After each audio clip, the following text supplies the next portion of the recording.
Good morning. Welcome to the Citizen Sports Blitz. I'm Citizen Sports Editor Mike Boylan. With me, as always, sports staff writer Kevin Wandra. Good morning. Today we're talking about last night's local football games. We saw some doozies. Kevin and I both saw winners.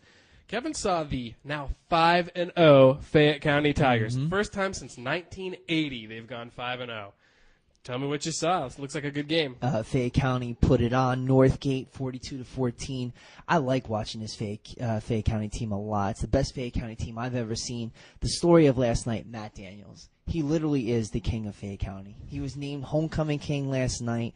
Tiger Stadium is his castle. He had 4 touchdown runs last night. He now has a whopping 10 touchdowns on the season. Fantasy football numbers, man. The end zone has become his second home. Brandon Boykin also scored for Fayette, reaching the end zone on a 45-yard run. You know, it's funny, after he scored, I overheard one of the refs say, "That kid's fast." Well, guess what? Yeah, it's true. He is fast. Fayette also had a touchdown on a 34-yard pass from Andrew Prosser, their backup quarterback, to Terrell Davis. Defense gave up a couple of big plays, long passes, but defense overall was pretty good.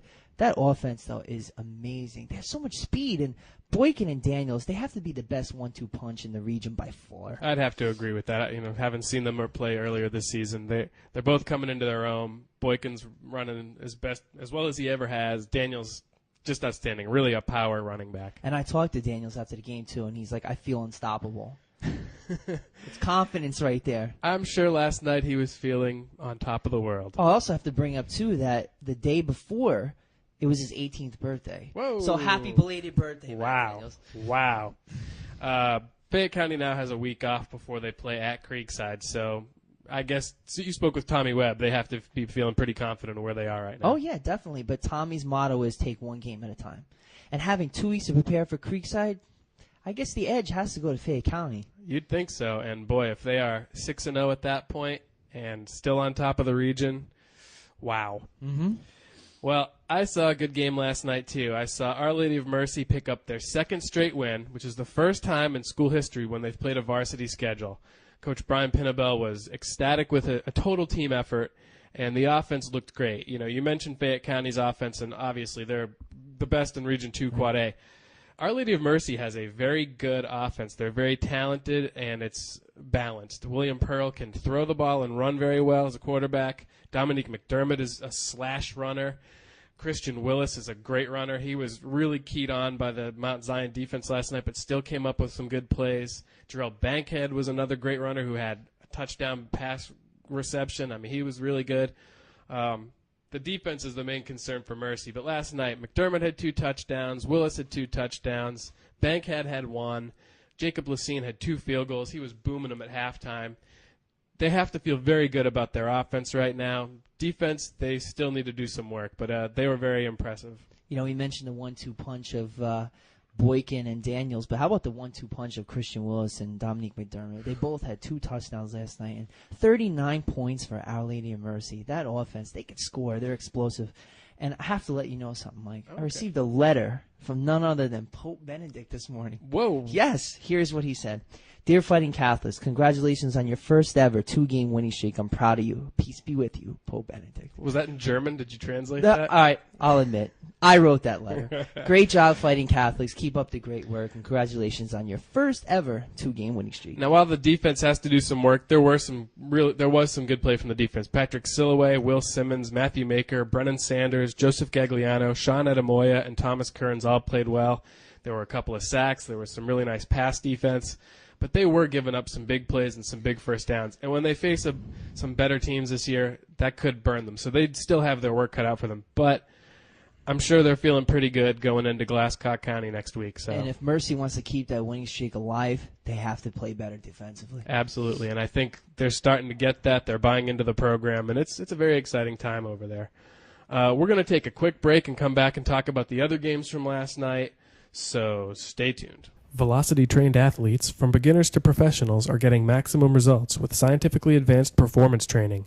Visit www.velocitysp.com/PTC for more information.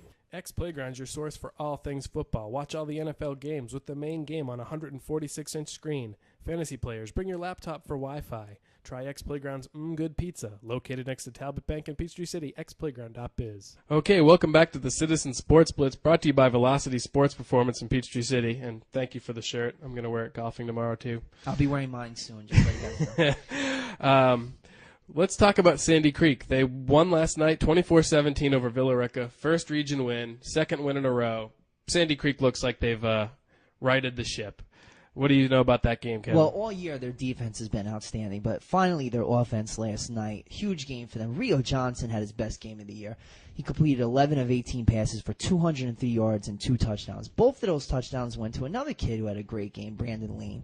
He caught 9 passes. Oh, excuse me, Braxton. I had that spelled wrong. Man, my bad, Braxton.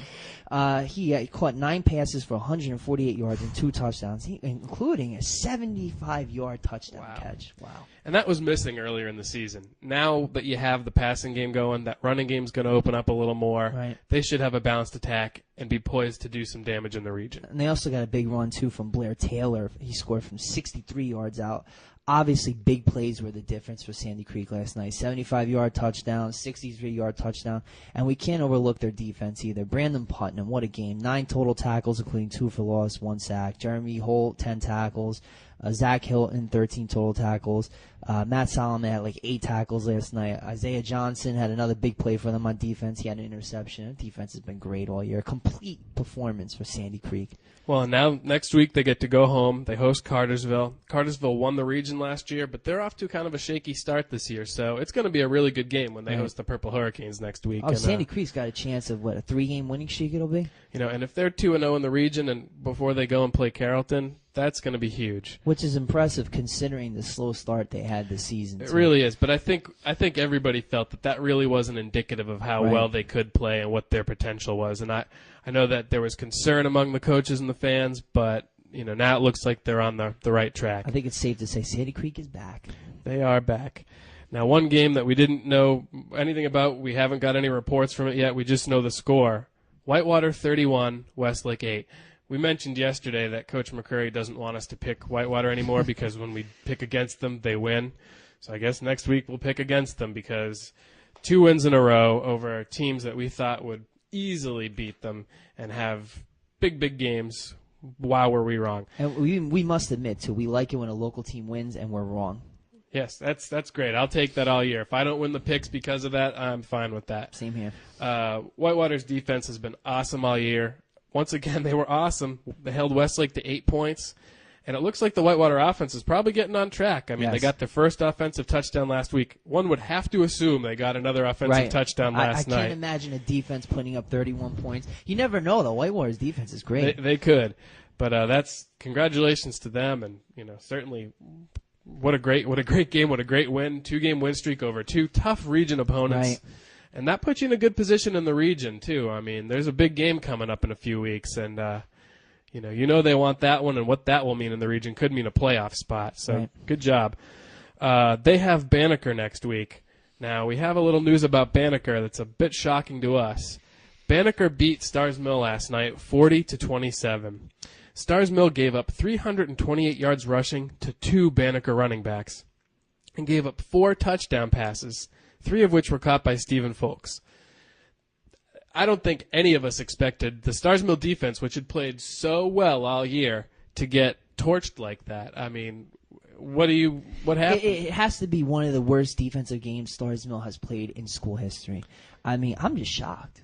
I can't imagine Banneker putting up 40 points on Stars Mill's defense. I mean, I don't even know what to say. I'm speechless. And I saw Banneker the week before play McIntosh, and they won 20-0.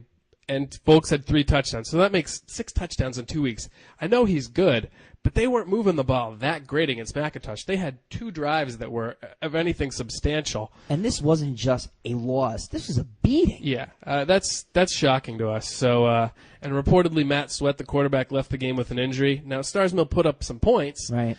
But, how long is that injury going to keep him out? I mean, don't they have a freshman as a backup? Yes, Holly. I can't remember his first name right now, coach's son. And they're very high on him. Very talented kid, but as a freshman, I don't think you want a freshman leading your team. You don't want to baptize him by fire if you can avoid it. So that's losing Matt Sweat. If they lose him for a significant period of time, that's really going to hurt Stars Mill. So we got to keep our eye on that. That's a surprise. The other games last night were Landmark lost to Bremen 27-7. We don't have any information about that game, but that's pretty much what we expected to happen. Mm-hmm. Bremen's a very talented team. They're still undefeated. Landmark's struggling to find their identity. And, Landmark's known for its high-scoring offense. When they only score 7 points, the other team's defense played a great game. And Bremen holding Landmark to 7 points. Wow. Well, that's all the time we have this week, but thanks for tuning in, and we'll be back Wednesday. See ya.